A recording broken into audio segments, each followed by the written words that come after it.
مکاتبہ یہ ہے کہ ایک غلام جو ہے اپنے آقا سے کہے کہ آپ مجھے آزاد کر دیجئے اور قیمت بتا دیجئے، میں خود جو ہے اس قیمت ادا کروں گا، اور وہ خود محنت و مجاہدہ کر کے جیسے بھی وہ قیمت ادا کرے ایک سرٹن مدت کے اندر، اور پھر وہ خود کو ہی آزاد کر لے۔ تو سلمان فارسی رضی اللہ عنہ کو نبی صلی اللہ علیہ وسلم نے سجیشن دیا کہ مکاتبہ کے ذریعے جو ہے تم غلامی سے آزاد ہو جاؤ سلمان۔ چنانچہ یہ اپنے اونر کے پاس جاتے ہیں، بنو قریظہ کے یہودی کے پاس، کہتے ہیں کہ مجھے آزادی چاہیے۔ تو اس نے کہا کہ تم مجھے 300 کھجور کے پیڑ لگا کے دو، ظاہر ہے بہت بڑی شرط تھی، اور 40 جو ہے وہ 40 آؤنس گولڈ کا جو ہے سونے کا مجھے دو، اور 300 پیڑ لگا کے دو، اور جب وہ پیڑ بڑے ہو جائیں گے تب میں تمہیں آزاد کروں گا۔ ظاہر ہے اس نے ایسی شرط لگائی تھی کہ یہ کر ہی نہیں پائے کبھی، اور 40 آؤنس الگ سے سونا دو۔ یہ ساری باتیں سن کے وہ نبی صلی اللہ علیہ وسلم کے پاس آتے ہیں اور کہتے ہیں کہ اللہ کے رسول یہ کہاں سے ہو پائے گا؟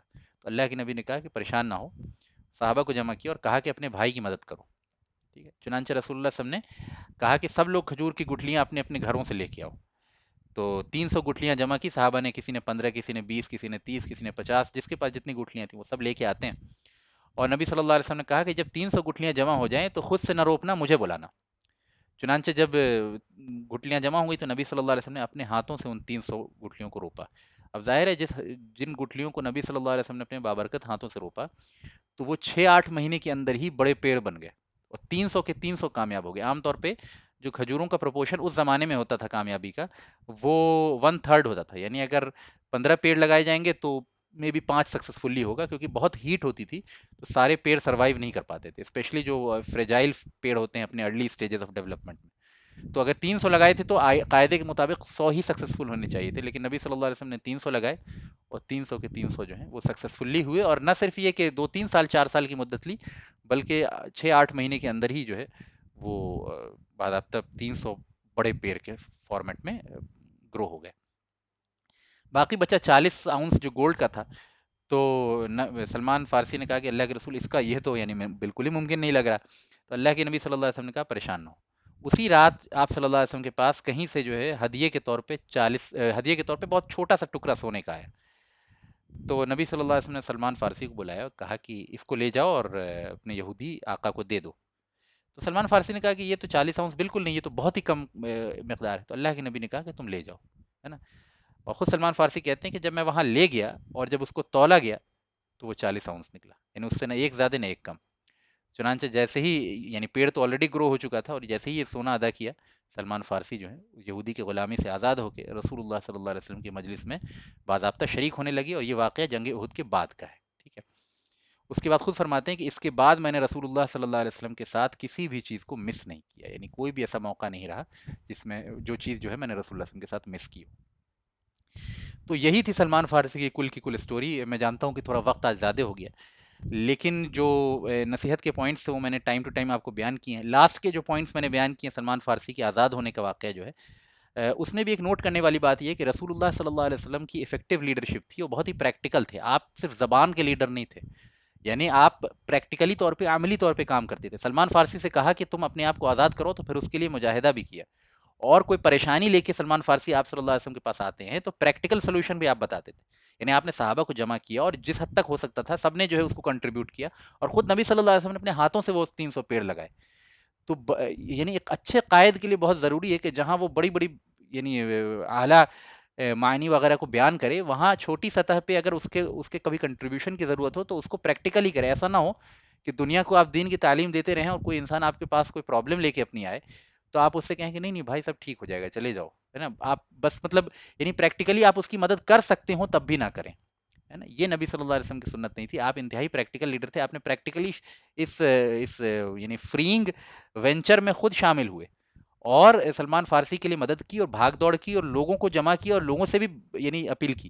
تو اس سے سمجھ میں آتا ہے کہ جس شخص کے لیے کسی کی مدد کرنا ممکن ہو، ہے نا، کسی لیڈر کے لیے، کسی قائد کے لیے، کسی دینی شخصیت کے لیے اگر کسی کی مدد کرنا ممکن ہو تو وہ مدد کرنے کی پوری کوشش کرنی چاہیے۔ ایسا نہیں ہے کہ صرف جو ہے وہ یعنی ذاتی عبادات اور وعظ و نصیحت دوسروں کو آپ کریں اور لوگ پریکٹیکل پرابلمس اگر آپ کے پاس لے کر آئیں تو آپ بس بات میں گول مول ان کو گھما دیں، ایسا نہیں۔ ہاں، اگر آپ مدد نہیں کر سکتے ہوں تو ان کو صبر کی تلقین کریں، ہے نا، ان کو یعنی اچھی نصیحت کریں، لیکن اگر آپ کے اندر اپنے ذاتی صلاحیت کی حد تک کچھ بھی مدد کا موقع ہو تو وہ مدد کرنا عین اخلاص کی نشانی ہے۔ اب نبی صلی اللہ علیہ وسلم نے کتنی بہت ساری چیزوں کو چھوڑ کے سلمان فارسی کے لیے بھاگ دوڑ کی نا۔ آپ یہ بھی تو کہہ سکتے تھے کہ میں بیٹھ کے دھوپ میں 300 کھجور کا پیڑ لگاؤں گا، اتنی دیر میں کتنی نفل نمازیں پڑھ لوں گا اور اللہ تعالیٰ سے کتنا قریب ہو جاؤں گا، اور ایسے ایسے ذکر کروں گا کہ یعنی یعنی اس استغراق کے ساتھ ذکر کروں گا اتنے لمبی مدت میں کہ اس کا کوئی مقابلہ نہیں ہوگا. لیکن آپ وقت کی ترجیح جانتے تھے کہ اس وقت اللہ تعالیٰ کی رضا اسی چیز میں شامل ہے نا. کس موقع پہ اللہ تعالیٰ کی رضا کس چیز میں شامل ہے، یہ پہچاننا بھی تفقع ہے، علم ہے نا، اس میں بڑی گہرائی ہے. تو یہ نبی صلی اللہ علیہ وسلم اس اعتبار سے بھی انتہائی پریکٹیکل لیڈر تھے. بہت ساری باتیں اس میں میری کہنے کی خواہش تھی، لیکن میں اپنے آپ کو لمٹ کرتا ہوں اور ان شاء اللہ تعالیٰ یہیں پہ جو ہے آج کی بات کو کلوز کرتا ہوں. بہت ہی خوبصورت اسٹوری جو آج ہم نے پڑھی. اللہ تعالیٰ سے دعا ہے کہ اللہ تعالیٰ طلب حق کی وہی جستجو ہمارے اندر بھی پیدا کرے، ہمیں بھی جو ہے طلب علم میں ہر طرح کی قربانی کو خندہ پیشانی سے قبول کرنے والا بنائے، اور ہمارے اندر بھی علم کی للک اور خواہش اتنی مضبوط رکھے جس طرح سے اللہ تعالیٰ اپنے نیک بندوں کے اندر رکھتے ہیں، جن کی بہترین مثال جو ہے سلمان فارسی کی اسٹوری میں. تو ان شاء اللہ تعالیٰ یہیں پہ اپنی بات کو ختم کرتا ہوں. آپ لوگوں کے سوال اس کے بعد ایک ایک کر کے لے لوں گا. وآخر دعوانا وان الحمد للہ رب العالمین.